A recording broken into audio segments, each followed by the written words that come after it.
je dis que si on ne prend pas en compte la surreprésentation dans la criminalité de certaines franges issues de l'immigration, si on s'interdit de faire des constats comme ça, là vraiment, parce qu'on se prive de réalité, non seulement ça veut dire qu'on prend les citoyens pour des abrutis dangereux, fanatiques, mais en plus, on ne peut résoudre aucun problème si on se prive d'une partie de l'équation. À peu près 2/3 des crimes et délits commis en France sont commis par des individus issus d'immigration, à peu près.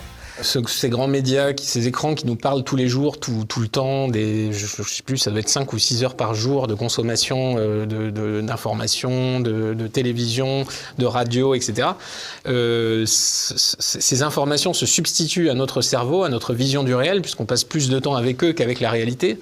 Et c'est le but de la manœuvre, c'est de créer le sorte de gigantesque data center des âmes, de mettre au diapason tous les individus, de les mettre dans cette réalité parallèle. C'est un petit peu la matrice. En fait, on a forcément quelques coups d'avance si on est prêt psychologiquement, si on a pensé son autonomie. Là, moi, ce qui est très préoccupant avec les créatures domestiques de ce pays, c'est que on voit bien les messages gouvernementaux à l'adresse du citoyen moyen. Il n'y a pas de pénurie, hein, Olivier Véran. Je me lave les mains, je mets mon masque, je baisse d'1 degré mon truc. Quand ces gens qui sont branchés en permanence à l'État et qui est vraiment le substitut de leur cerveau, quand cet État va se débrancher lui-même, que vont devenir ces créatures qui seront privées complètement d'hémisphère cérébral? Ça risque. 75% des Français pensent qu'il y a trop d'immigrés en France. Pourtant, l'immigration a lieu, elle est là.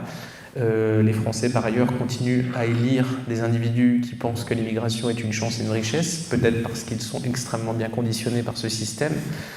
En tout cas, la démocratie, aujourd'hui, elle est complètement remise en cause par ce qui se passe, par la situation.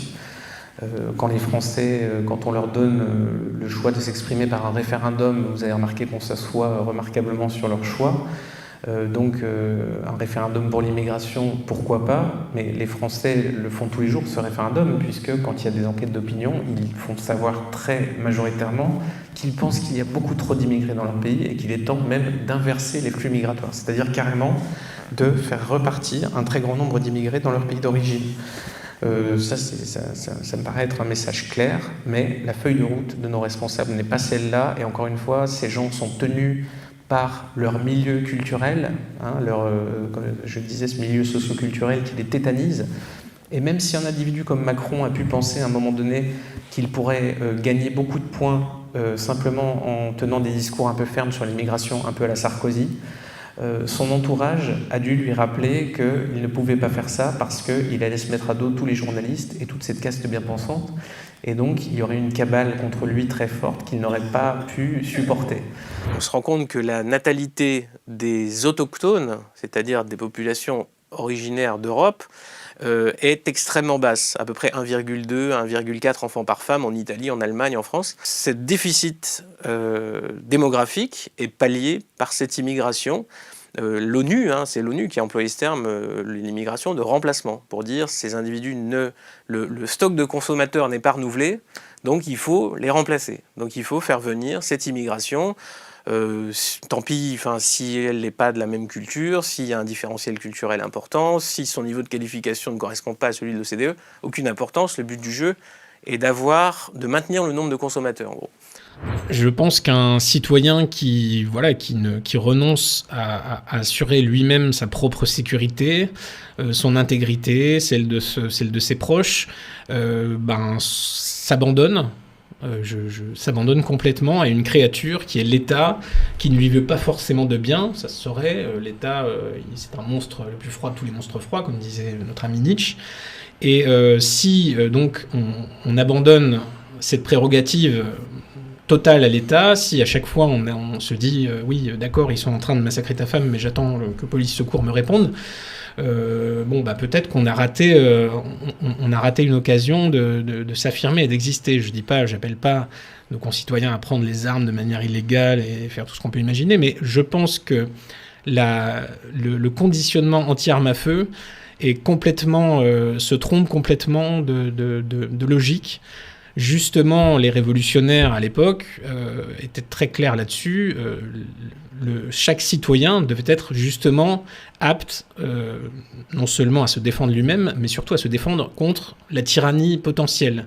Parce que si seul l'État est armé, et évidemment les voyous qui eux s'en foutent et qui sont hors la loi, qui sont très bien armés, comme la loi est très mal appliquée, ils le sont beaucoup mieux que les simples citoyens, eh bien vous êtes le perdant, le seul. Ces gens simples, est-ce qu'ils sont une plaie pour la démocratie ou est-ce que c'est la démocratie qui est une plaie pour ces gens simples ?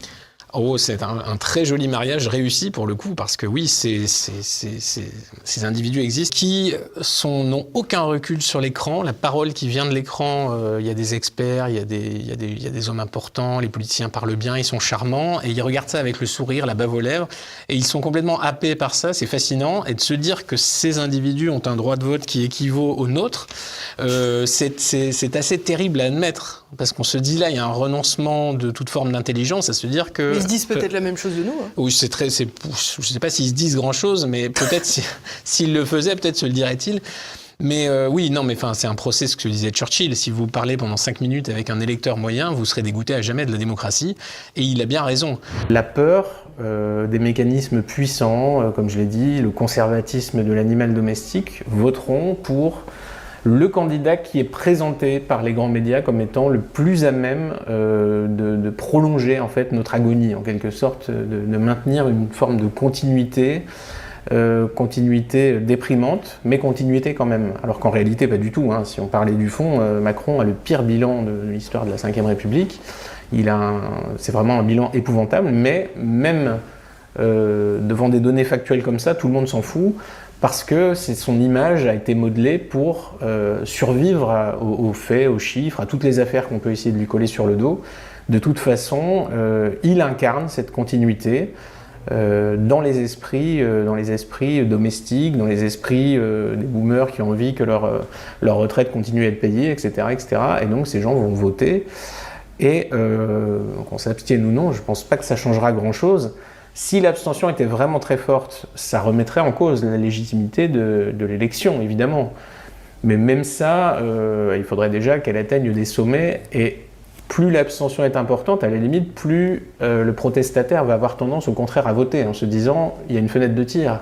Si les gens votent peu et que nous on y va, eh bien on va y arriver. Et en fait, finalement, on a ce débat depuis toujours et ça suffit jamais. Monsieur Moyen, c'est le type de base, c'est l'homme normal, celui qui regarde la télé 4 heures par jour, qui écoute la radio 2 heures par jour, et qui n'a pas forcément une grande culture sur le milieu médiatique, qui comprend pas bien toutes les ramifications intellectuelles, qui suit un peu le mouvement.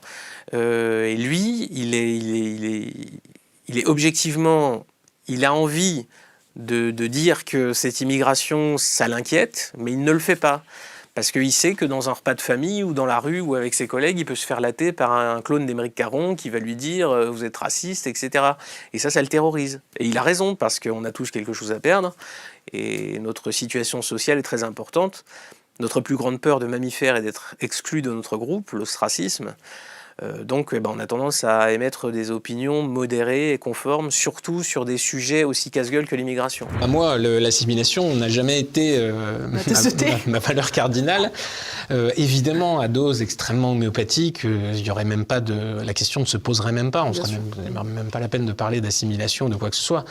Mais là, on parle de quantité phénoménale, on parle de millions de personnes, de cultures très éloignées de la nôtre, qui, en plus, sont des bastions dans notre pays. Alors les ventiler ne servira à rien, je vous rassure tout de suite, parce qu'il y a automatiquement un agrégat communautaire.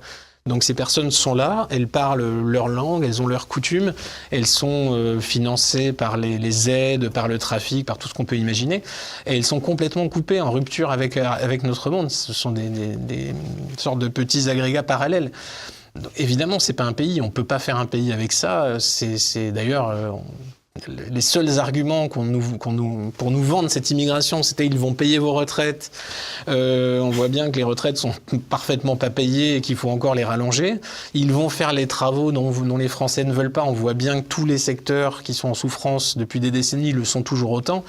Donc ça ne résout rien. Voilà, il en faut sûrement plus. Et il en faut du coup pour faire les travaux que finalement les immigrés de deuxième génération ne veulent plus faire non plus. Donc il en faut encore des nouveaux, du sang neuf. Mais non, à un moment c'est plus possible. Enfin, à un moment ce pays tout simplement cessera d'être. Comme disait Bossuet, il n'aura plus de nom dans aucune langue. Plus personne ne se souviendra qu'il existait, puisqu'il forcément, si on change sa population, il deviendra autre. Le média ne fabrique pas, ne falsifie pas les faits, contrairement à ce qu'on peut croire parfois. Il les utilise, il les retourne toujours à son avantage. Quand vous avez le Bataclan, ça devient une campagne contre l'islamophobie, par exemple. Il va toujours tirer profit des faits, quels qu'ils soient. C'est ça sa grande force. Big Brother, il va poser sa structure de narration sur le fait. Et les médias vont donc indiquer à Jocelyne, Josiane, à Monsieur Moyen devant sa télé ce qu'il doit penser d'un fait, comment le décoder, comment le décrypter, parce que lui, on ne fait pas confiance à son intelligence. Et le fait brut, la réalité brute, c'est justement ce que le média ne veut pas admettre, ne veut pas laisser passer. Il appose son filtre, son prisme de lecture, et ainsi il va contrôler les pensées, reconditionner les âmes. Et donc les médias, la plupart des grands médias aujourd'hui sont acteurs de ce système, la plupart du temps de manière inconsciente. Ils ont leur bonne morale et ils vont surtout, je pense, fonctionner avec une forme de chantage latent, le chantage à l'extrême droite, le chantage au dérapage, aux heures sombres et tout ce qu'on peut imaginer.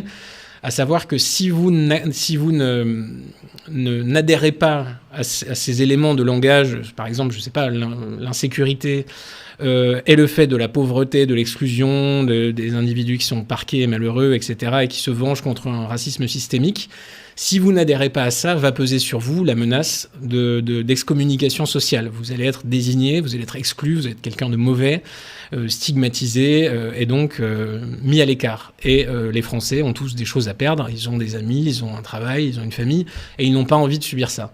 Et donc sur ce chantage, sur cette menace d'attentat à notre réputation, plus ou moins permanent, plus ou moins insidieux, eh bien, voilà comment on bâtit une opinion, en fait. C'est-à-dire que tous les Français ont ça dans leur tête, que ce soit chez eux, au repas de famille, à la machine à café avec les collègues, ils ont toujours des flics dans leur tête, des alarmes quand certains sujets viennent dans les conversations, et donc ils sont méfiants. Et à partir de là, ils contrôlent, ils sont leurs propres flics, leur pensée n'est plus libre, et eh bien, ils se soumettent à ce dogme dominant. Donc il n'y a plus de souveraineté intellectuelle à partir de là.